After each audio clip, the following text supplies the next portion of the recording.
I get messages all the time asking me how I went from $100,000 in bad debt to a $13 million portfolio. By watching this show every week, I will share exactly how I did it, how I achieved it, and the lessons that I've learned along the way. So do me a favor and please subscribe to our channel. It's simple, it's free, and it helps keep the show going for you. Hello, this is where you eat and we talk about changing the way that you think about money with insights from successful investors, entrepreneurs, and everyday people taking control of their financial futures. So double check that you're subscribed, and thank you for being part of this journey. Okay, everyone, and welcome to the Lunchtime Investor, the episode where you eat and we talk. Hopefully, you're all doing very well today. And we have an amazing episode today where we're going to be talking about the silent killer to your finances, and that is debt. Is debt keeping you poor? And I want all of you in the chat to interact because we've got a lot of questions for you today. But with that being said, we are welcoming back the one, the only Mr. Matthew Gilly. So welcome back, Matt. Thanks, mate. Thanks for having me back. I'm a better version of Marcus today, so I will be channeling my inner Marcus. Hopefully, you get a good kick out of that. But really excited for today's episode. Perfect. And I'm sure you're doing an amazing job channeling your inner Marcus. But what we're going to talk about today is debt. So first of all, what do you believe about debt, Matt? Debt. It's a funny subject. We've got some great talking points today. There's just so many different viewpoints on debt. My personal one is debt is not a good thing. And I don't really want any debt. And I work and operate to be debt-free. That's my personal view. It's different for everyone. We're going to come on to some talking points that are going to be really interesting. Throw that back your way. What's your views? So in the sense of debt, it really for me depends on how you use it. You've got good debt and you've got bad debt. And there's some really bad averages that I've learned today that the average household in the UK actually has £98,000 worth of debt, including mortgages. 8,000 of that is just credit cards. So now you've got to weigh up what is good and bad debt. Because a mortgage, would you say a mortgage is good debt because you're actually owning something tangible in the future compared to credit cards where you're just buying luxury goods? It's a great talking point. Mortgages, for me, it's good debt. When you talk about debt, it's considered good debt because you do own that, but do you really own it? Talking point number one. And the commitment in a mortgage, there's two viewpoints. If it's for a mortgage for the forever home, you found it, you've settled down, the family, you're going to stay there for the absolute long term. That's one viewpoint. From an investment standpoint, from an investment viewpoint, I have these conversations quite often. I've had them with my family, I've had them with peers, because traditionally getting a mortgage, getting a house, getting your own property is the way to go, which is fine. Just don't then have the conversation with me that it's an investment. Because for me, when you think about an investment and being an investor, I'm looking to get the best return on my money within a time period. And I just don't think it's necessarily a good investment. Okay, so let's say you own a property, you're building up the equity in the property itself. Would you say there's an ROI on that investment on the longer term? Even though, yes, I know you're paying off the interest that the mortgage is giving you, I think it's around 4 to 5% at this moment in time on interest. Would you not say that over the longer period of 20, 30, 40 years, you're actually owning something tangible that you can sell and make money on? Absolutely. Long term, absolutely. There's liquidity that comes into it. When I think about investing, I'm an investor in stocks and crypto.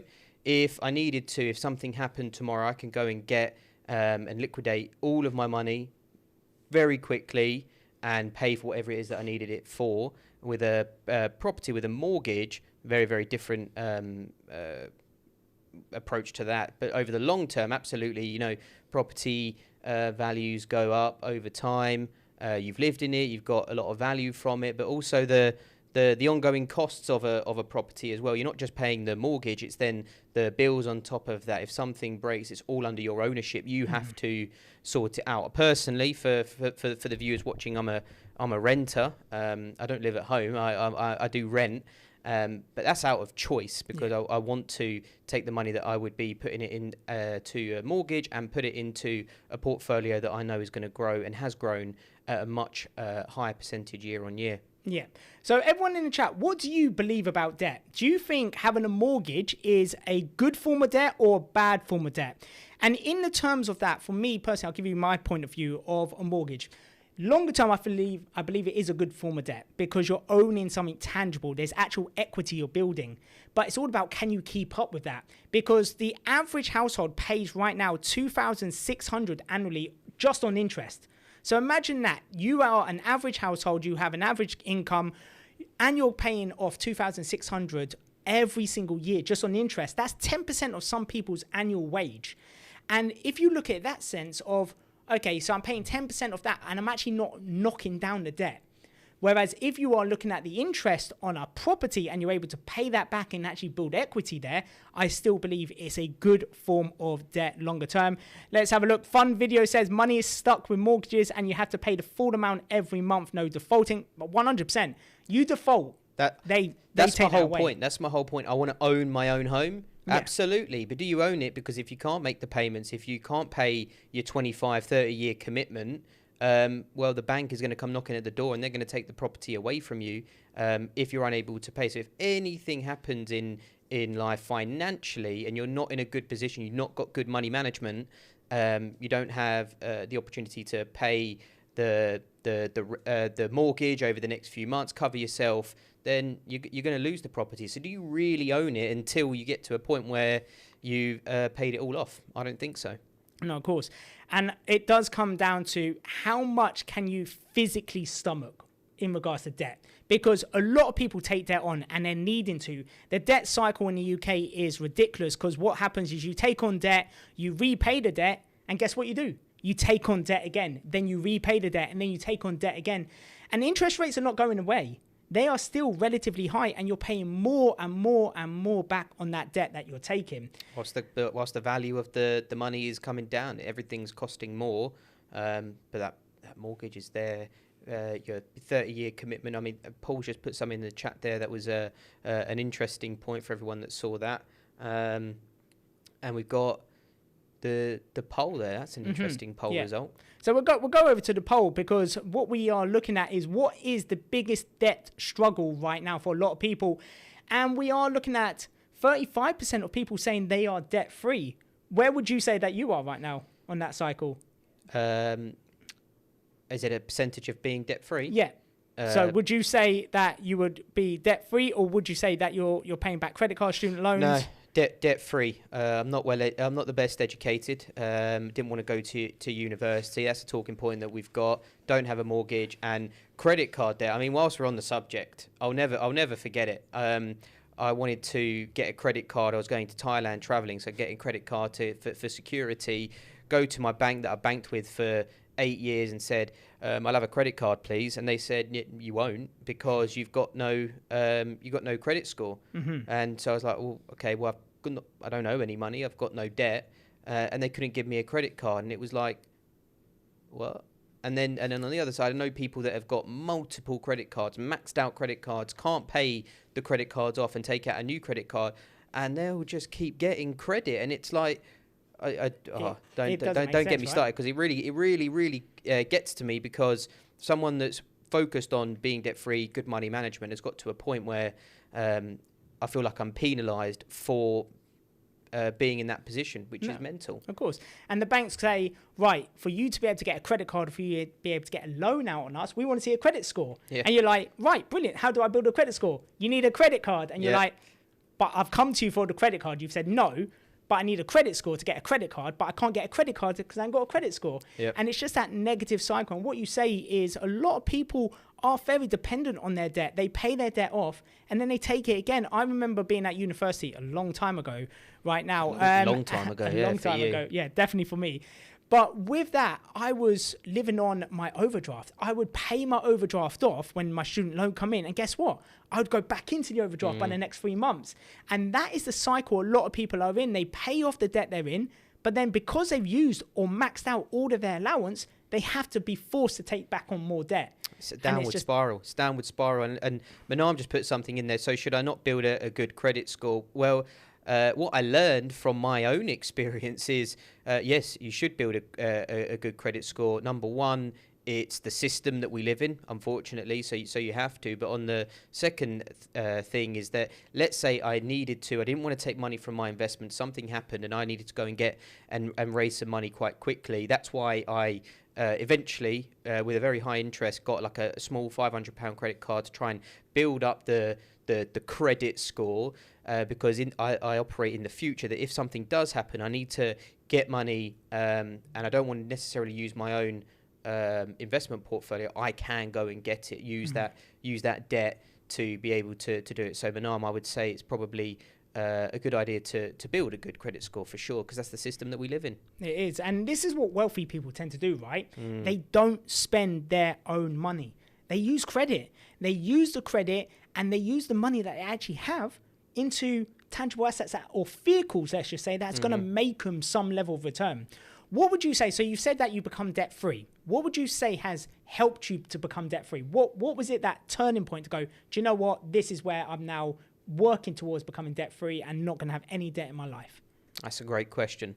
I think just rewiring of the brain and being in a certain environment is building up your own experiences. Money management was one of the things that I got early on, good money management. That's when I then got a credit card, because then I was going to use that to build my credit score. But I think it's just I'm just wired differently to most other people. Certainly my viewpoints on mortgages are very different to the majority of people. So just being wired differently, doing a lot of training, personal development, never being in debt. So my focus is, okay, I'm never going to get into debt. I think that's what it is. Okay, perfect. And one of the biggest things, so for a lot of people, for the chat here, for me, I become debt-free as of last year, October last year, become debt-free, got rid of all credit cards, finance on my car. Marcus talks about my car all the time with the XRP number plate. Finally got rid of that. But one of the biggest things that helped me do that, actually two things. Number one, the mindset side. Understanding your critical net worth was so crucial. And this is basically what you own, so your assets, compared to what you owe, your liabilities. So how much do I need to be making every single month to be able to cover my liabilities while allowing my assets to grow? And then for me to be able to do that, and I believe we have it on the Investment Mastery YouTube channel as well, the money management side, okay, the jar system, how you can split your money up onto different jars. And we call it jars, but a lot of people use different bank accounts to do this, where you've got one bank account that helps just take all of your money out, where it comes to loans or any liabilities that you've got, your rent and stuff like that. So I've got one account for that. I've got another account for my investment side, so where I'm building up actual cash. I obviously use money into investing. And then the last bit on that is I start to understand, right, I now have a card, which is my play account, because everyone's like, oh, save. It's not about saving. It's about using your money in the right way. Pay off your debt, be able to reinvest into the market, because that's alternatively going to build a pillar for you, and then still have money to play with. Because if you're just saving, and actually don't experience life, that's when it becomes very domain for you. I mean, that's a great point. I mean, what you just said is the way that I've been wired from early, and I'll come back to your point in a moment, because I think it's a great one. But Richard said, given the choice, would you pay $1,200 a month mortgage or that on rent, and why? So for me, and the reason that it's different and in contrary to many other people's experience is the reason I want to rent is, number one, flexibility. I've moved a few different times to be in a place that me and my fiance and now my baby want to be in. But I view living as just it's a bit of a cost. I don't want to be stuck in it for 25, 30 years, and I want to take the money, I want to invest it, because from an investing viewpoint, I don't think getting a mortgage and getting a property is a good investment. So flexibility is the biggest one, because I take that, invest it, and then pay it off that way. Now, I'm not against getting a mortgage when I find that forever home, whatever that might be, in the right location at the right time in my life, and growing the family maybe a bit more. I wouldn't be against it, and I wouldn't be against having an investing approach to getting a mortgage as well. If I'm going to get a property and do a strategy, there's and not live in it but make money off of it, that's where I might look at getting a mortgage, but not to live. What was the saying is that you don't when you rent, when you go to the hospital, you don't buy the bed. You rent it for a bit whilst you get fixed, and that's how I view investing. Now, to your second point that you made on your experiences, you want to live life. You want to live life, absolutely. And I've asked the team this many times here, is that when we talk about having fun, I think that is a big misconception, because yes, have fun, but not at the expense of your financial future. That's the big talking point. And you tell me something that if I focus on building my wealth now and not having maybe as much fun as the next person who's using these vehicles and getting themselves into bad financial positions, what can't I do at a later point in life, once I've built my wealth, once I've built the solid financial structure that I can't do? And the only one that comes out is clubbing and going out and have that type of approach. And guess what? I don't really drink like that, so it's for me, it's not that's a wrong viewpoint, in my opinion, to have fun now whilst compromising your financial future. And I do think it does come down to the compromising side, because if you are putting money aside, if you are investing into the markets as well, and you still have a pot of money that you can use for what you want to use for, then I don't see a real problem with that, because you've managed your money correctly. The JAR system is so crucial there. Now, going back on the mortgage side, I'm on a different bit of a path there, because when I was looking back just before COVID, I wanted to get a mortgage. I was looking to move in. It was all in place, and COVID happened. That was probably the biggest blessing in disguise for me. Because why? The money that I was going to use as a deposit, where did I put it? Crypto. Massively grew my crypto portfolio during that whole bull market. That has now helped me be in a much better financial position. So again, having a mortgage on stage one where you have debt, or you haven't got any investments, or you don't know how to manage your money, is not the best thing. But then once you understand that and you've got the whole foundation laid out, then you can start building your pillars. We've got different pillars. We've got business, we've got the job, we've got investing and trading, and we also have property. So on my side, I'm looking at now property as more of an investment. Yes, I'll be living there, but then I have something that is tangible, that I've got equity, then to take on another mortgage, then to start building up a property portfolio. And I think I wouldn't be able to do that if I didn't have the foundation of where I was right now. And it all comes down to using good and bad debt. And I think we've got a video in a second that we are going to play, which actually encompasses everything that we've just said. But what is the critical net worth? So the critical net worth, Jack, is basically your assets, what you currently own, to your liabilities of what you currently owe, and then what you need to have every single month as a surplus to be able to get through each month.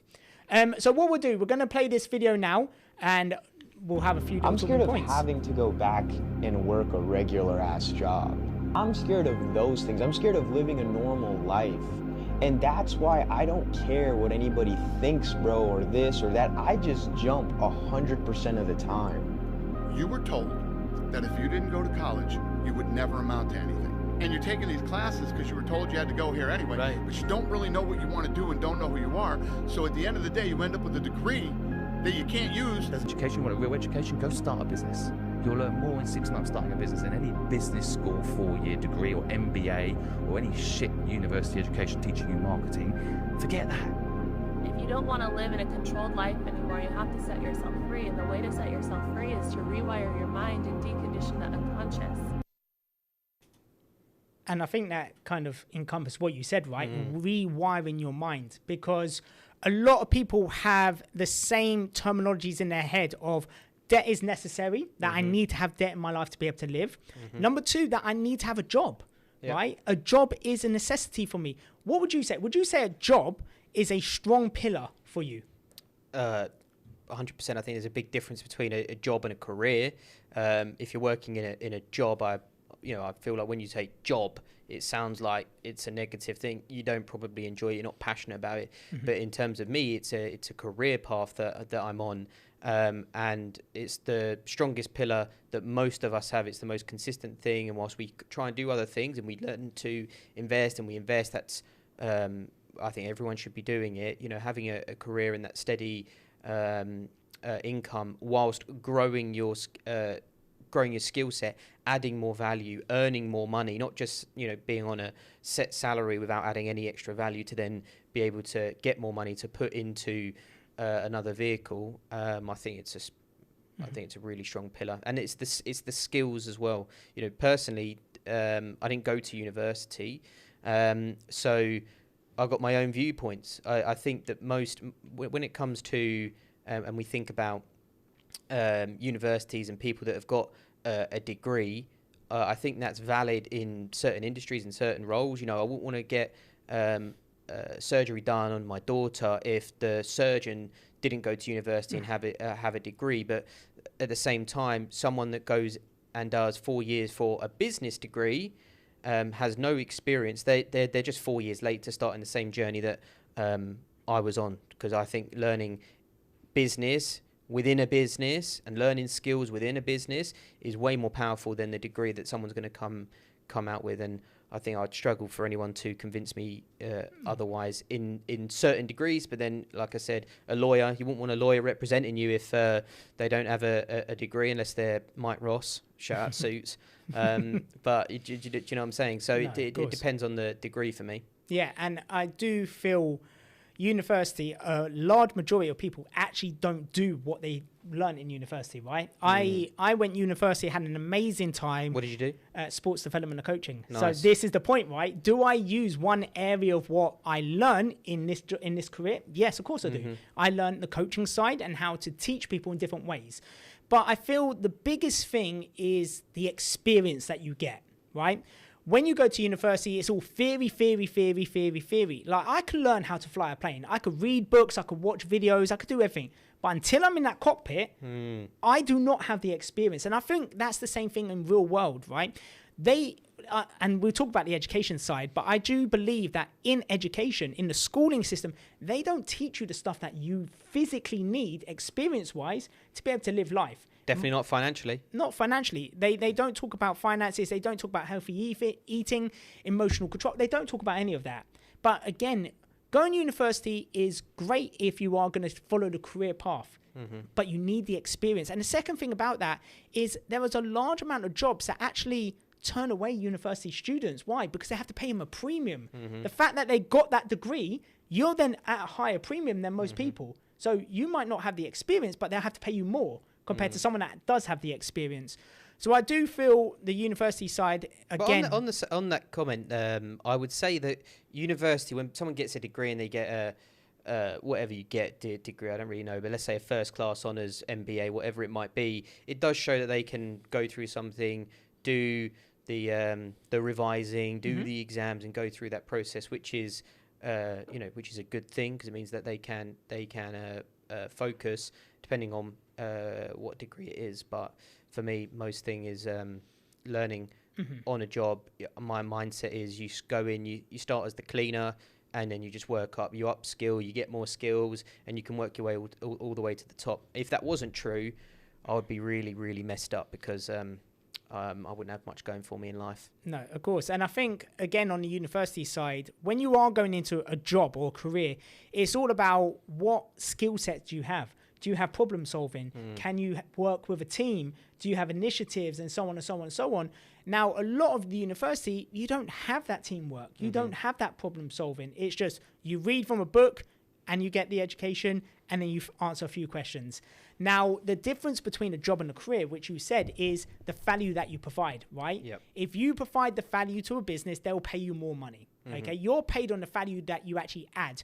Now, a difference between a job and a career is a job is you're just providing value, right? And you're getting paid to get a bit more. It might not be up to what inflation is, but what a career does is you provide the value, you go up in the business, but you're also developing yourself as a person. I think that is a career. More when skills. When you develop your skill set, like what we do here, we built our foundation financially. That is a career, because again, you're providing a value while enhancing what you do in life.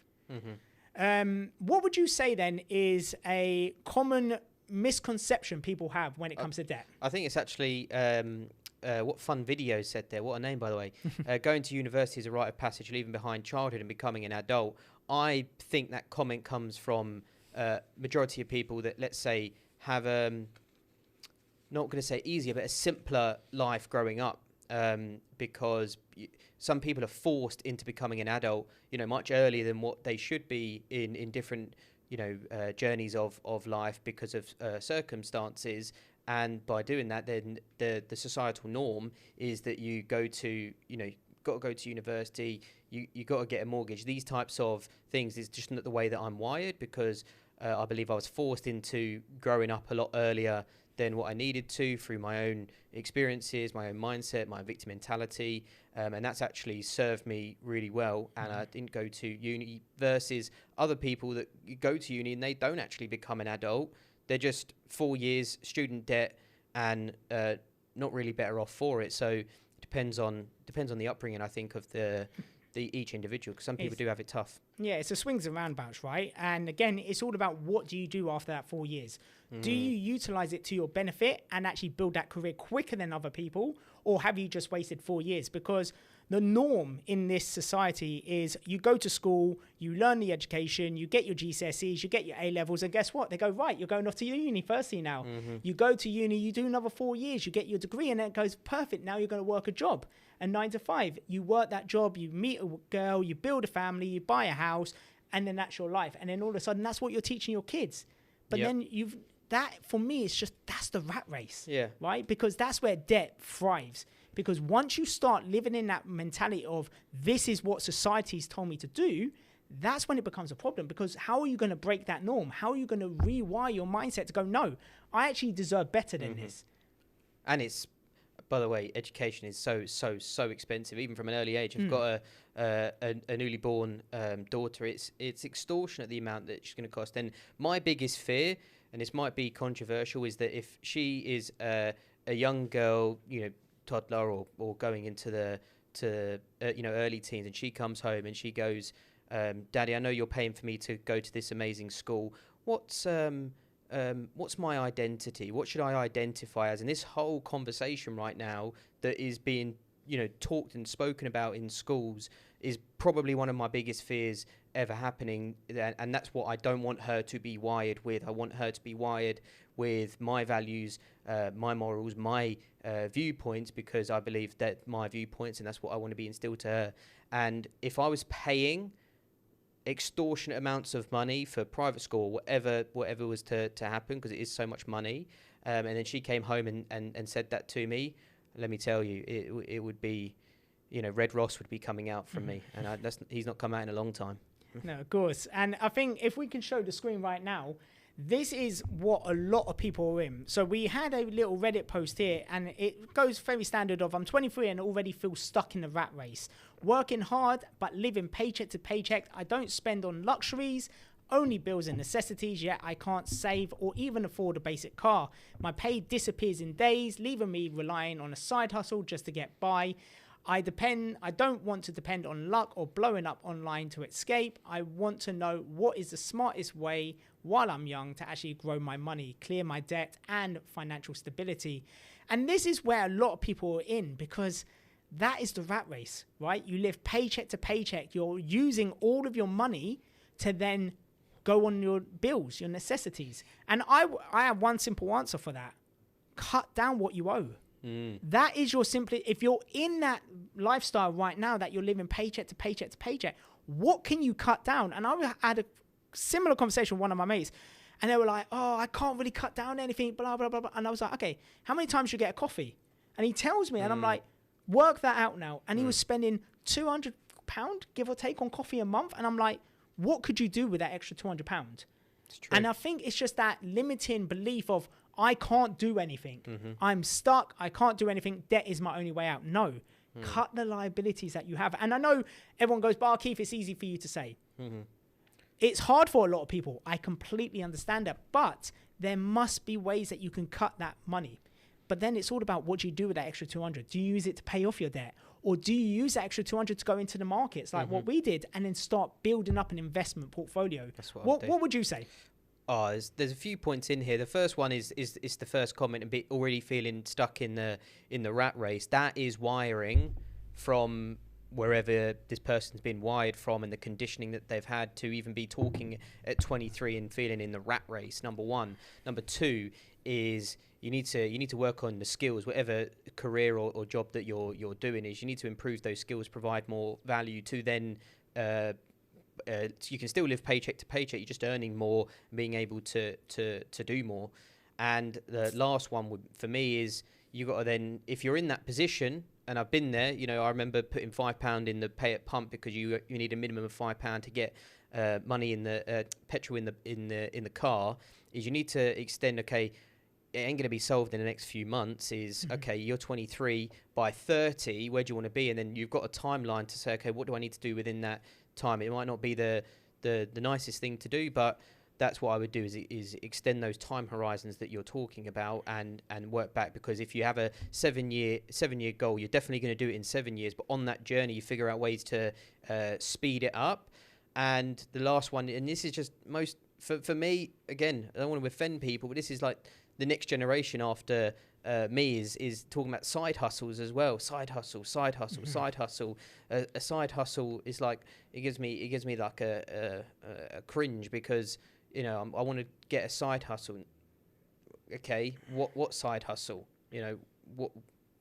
What is there? There's so many different ways that you can make money online, but what is the right way? You're looking for, how do you do it really, really quickly, which is, my opinion, is never going to work, or do it by 30 and then you can work towards something. And I do feel the millennials, if this is where this person's from, is all about immediate gratification. Want that return quick. That doesn't work in life. It's not immediate.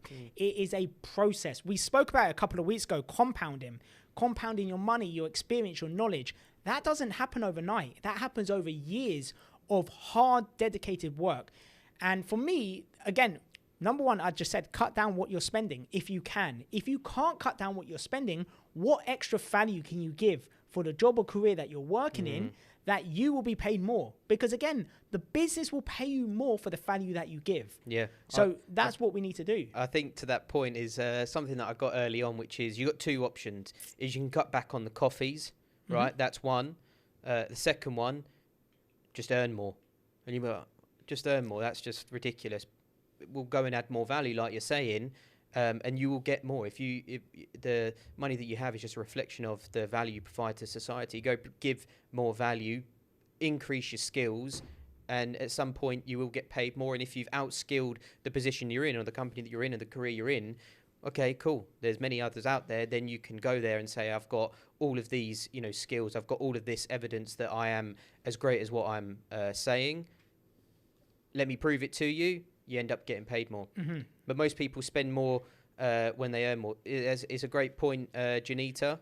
That's why having good money management systems in place is the most important thing, because people do, so who's got more money? Someone that's on 50k a year but only spends 30, or someone that's on 200k a year and spends 250, right? First person. 100%. And again, it goes back to a stupid stat of lottery winners, okay? Imagine being so lucky that you can win the lottery, which a lot of people have done. Please. But again, what happens is they spend it and they're back to the same position in 2 years on average, because they don't know how to deal with that wealth. They don't know what to do. They go and buy houses. They're going to buy, instead of actually dealing with building that foundation and putting their money to work. Because remember, it's all about making your money work harder for you at some level. But before you can make your money work harder for you, guess what you are going to have to do? You're going to have to work hard for your money. Yeah. And that's the beginning part of that journey. You've got to work hard for your money, provide that value, and then find a way to make your money work harder for you. And I think this is why we talk about building a financial foundation, have that foundation there. But again, just use compounding.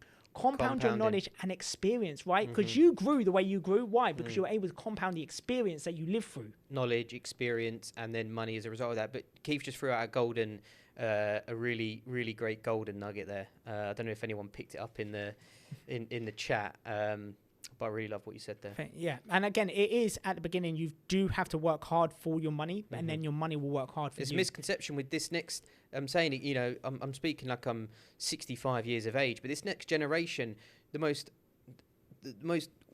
awful thing is the instant gratification and not having to work hard to get to that point as well. I'm sorry, you have to work hard. You have to put in the hours. You have to put the time in to get to a point where you can then say, I'm maybe not going to spend as much time, or I'm not going to work so hard on this thing because I've proved that I can do it. And having that ability to say, it's coming down to the wire. I need to go and put the time in, put the work in. I'm going to earn the holiday. I'm going on holiday on Thursday.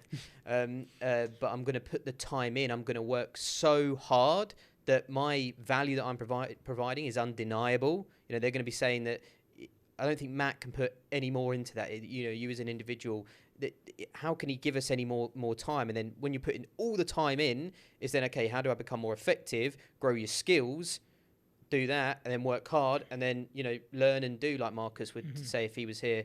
And that's it. Work super hard. And I think there was a golden nugget there as well of to keep throwing coming these out, back and forth. But we speak to a lot of our clients of, Keith, I put so much time in. I do this, I do this, I do this, I do this, but I'm not getting the returns. Then I go, right, are you actually being effective? Because I can say, do you know what? I spend an hour in the gym every single day. But if I'm just sitting on my ass on TikTok without lifting weights, I'm not going to get the result I want. So it's all about the time that you spend. Yes, that's great. Do you, though? But are you actually being effective with it? Do you ever do that, though? No, Sit of course in the gym not. on TikTok? No, of course not. I wouldn't look the way I do if I did. But the thing that I have is when it comes to being effective, it's are you actually doing what you said you're going to do? And that's the definition of commitment, right? Now, I know there are 4 limiting beliefs people have about money. We've spoke about a lot of it, about the education system, how it drives you through. But there is one big thing about institutions, because we always talk about, can I invest my money? Okay. What do you think institutions do to your confidence? If you're just a beginner investor, what do you think an institution does to their confidence? Well, it guides them. When I think about the institutions, I think about mortgages, and you can't go and take a mortgage out to invest the money that they would give you in their own stock or any other stocks. They won't do it, but they will give you it so you can be tied into a 25, 30-year contract where you have to pay them every month. Now, think about that. Listen to what I just said, is that they won't give you money to go and invest and make a return on, through traditionally stocks and definitely not cryptos, but they will give you money you get a mortgage. And it's that conditioning, and the way that so many people are brought up is to, get a home, get a mortgage, and the banks will, hand them out. When you think about the crisis that happened in 2008, and you watch some of these movies on how easy it was to get a mortgage with like absolutely no money. Well, that was the reality. That's proof that they just want to get you in a mortgage. They want to get you tied in. They want to take your money, and then they want to take the property back when you can't pay it and times get tough. So I think that when I think about institutions, that's what I think. Yeah, they're banking that you will not default in the next couple of years. That's what they're banking on. Why? Because they're going to make more money on the interest. And then when you finally do default, guess what? They'll go, yeah, thank you, I'll take that property back. But then it also comes down to making our money work hard for us. And institutions really make us believe at the beginning that investing and trading is hard. It is difficult. Do you know what? It's not easy. I'll tell you that. It's not easy, because if it was easy, everyone would be doing it. The biggest thing about investing and trading is your mindset. Okay, do you believe that you're able to do this? And I think that's what a lot of people are talking about, the self-belief. Am I able to do this? Because the mindset of a lot of people is, do you know what? I don't deserve to be wealthy. I'm not in that position. I'm not the Elon Musks, okay? I'm not these type of people that are wealthy and rich. But guess what? Were they born in that position? A lot of them not. What did they do? They put the work in. But then they failed. They will fail, they'll come back. They'll fail, they'll come back. And everyone is scared of failure that I talk to. And the one thing that I'll keep always come back to, if I ask you, are you scared of failure? And you say yes, I go, what does fail mean to you? And they go, what? It means I haven't done what I haven't succeeded. I'm like, no, fail is first attempt in learning. You either earn or you learn. If you take away a lesson from your failures, you've never truly failed. And that's how I'll always see it. And this is what the wealthy people do. They fail, they come back. They fail, they come back. They fail, they come back. Investing and trading is not hard. As long as you've got a simple strategy and something you can allocate a minimum of 20 minutes a day, and you follow people who have done the job, then it can't be that tough, right? Yep, agreed. I'll come back to that in a moment. Holger said the mortgage had securities, the house for the bank, not necessarily crypto, whilst at the same time building things to invest into crypto, Holger. So yeah, sure. On that viewpoint, I don't believe that one. That's the conditioning that I think we are put in. But that's why the world works, because different people have different opinions. And the self-belief one is, for me, self-belief is every area of life. If you have a stack of evidence of trying things, failing, making mistakes, learning from them, and you've done that in so many different areas. Call it your career or your business. When you then go into a new endeavor, you have a different level of belief, because you're like, if Keith can do it, right? Yeah. I can do it. If Matt can do it, I can definitely do it. I'm just not there yet. But that self-belief comes from having a stack of evidence that you've achieved things in a previous realm or endeavor of what you've done. Yeah. And I think that's one of the biggest things, because 38% of people actually say self-belief is their biggest limitation. And that is like 90% of people out there. Self-belief is their limitation, because they don't believe they can do it. Why? Because their parents haven't done it. They haven't got the role models to show that it actually is possible. Yep. They think, it's just a pipe dream. Or they go into something that is get rich quick. There's no such thing as get rich quick. Okay? It's some people get lucky, right? But guess what? I said, people that get lucky, they go back to where they were 2 years prior. So there's no such thing as get rich quick, but there is such thing as get rich for certain, and that's compounding. Compound your money, your knowledge. If you follow compounding in the right way, which we teach, and we've also give you the value cost average strategy there that we use for compounding, you could double your account every 2 years. And I think that is one of the biggest things for people. Now, our take on this about how you can escape the rat race. I think one of the biggest things, as you said, is shift your mindset.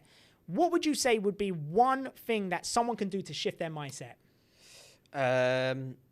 When I wanted to shift my mindset I speak to many people, and they, give a lot of reasons why they can't be successful, and i.e. not invest in themselves, is go and invest in yourself, and don't do it to a small level. Go and invest, a few £1,000s into yourself, because number one, the value attached to that, you're going to make sure that you get full value for money, because it is a big commitment. But by doing that and achieving what the outcome is, in the right way, in the right approach, that's what we do. Is what we do here is a way of shifting your mindset. If you've never invested in your development, in yourself, then for me, that's shifting the mindset, and that's the hardest thing. That's the first step to take. And the other thing is just listen to people that have different opinions to you, because that's just like, and if you've got to be open as well, right? But you need to start listening to things that are controversial to your opinion, and start asking the question, why? Why does Matt think that? Why does Keith think that? Why does Marcus think that? Why? I think differently. And try and understand why. And then by doing that, that will help shift your mindset. But investing in yourself is the quickest and fastest route to do that. Yeah, and just be like a sponge. Take on as much information as you can, and don't disregard it, because everyone has their views, their opinions. It doesn't mean it's right. It doesn't mean it's wrong. It just means it's their view. It's their opinion. Another thing that I think, just so we quickly wrap up, is always think long term. It's not get rich quick. It is get rich for certain. And the other thing is, don't fall into consumer traps. What do I mean by that? Don't go out and buy the luxury goods. Don't go out to the fancy restaurants if you cannot afford it. Spend less than you earn for the next couple of years. It might be painful, right? You might see some of your friends going out and going, oh, look, I've been here. But they're not building a foundation. As long as you build that foundation, you don't get into that consumer cycle.